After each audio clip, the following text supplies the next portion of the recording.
This, according to the Knapp Commission investigators who filmed it, is a New York City policeman getting paid off, taking bribe money from a man representing a house of prostitution. The patrolman's name is William Phillips. The commission confronted him with the evidence and got him to agree to be an undercover agent.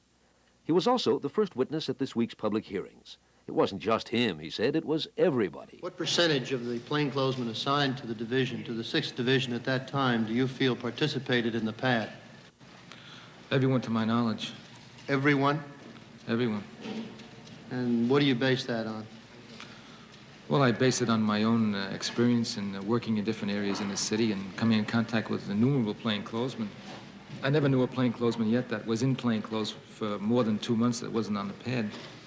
Because if a man is assigned to plainclothes and he's there for 2 or 3 months and he sees what's going on and he doesn't want to become part of the system, he's usually transferred out.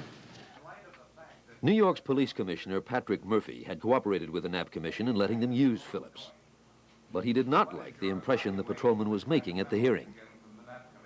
A very long story is being told by a corrupt policeman, a man who admits to a pattern of corruption over a long number of years in this department, a man who was caught in the commission of a very serious crime, and who obviously now is a man on the hook, squirming to get the best possible deal for himself. But as the week wore on, Phillips, the rogue cop as Murphy called him, kept talking, implicating his fellow policemen in the slimy world of bagmen, pimps, and pushers. Now, do you recall an incident involving a prostitution and bookmaking operation? This informant gave us information about a bookmaking operation in Midtown. And he gave us the location of the bookmaking records in the apartment. He had been in there. We got into the apartment, and we also discovered that this individual had 2 girls working in the apartment with him. We found all the bookmaking records. And he asked us if he could make a contract with us. When you say 2 girls working in the apartment, what do you mean? There were 2 prostitutes in the apartment, but which we didn't know about at the time when we went in.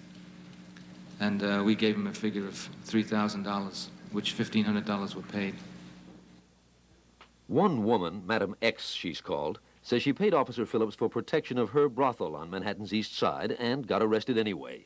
She's Xaviera Hollander, 28 years old, born in Holland. She spoke with correspondent Chris Borgen of WCBS TV.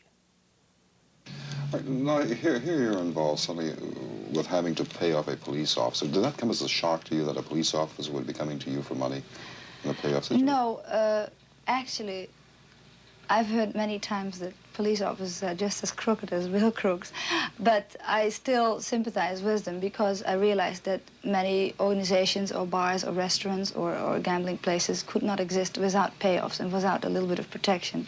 Otherwise, people would get busted and raided time after time after time. So I think I'm pretty lenient, is that the word, towards payoffs in a way, because everybody's got to make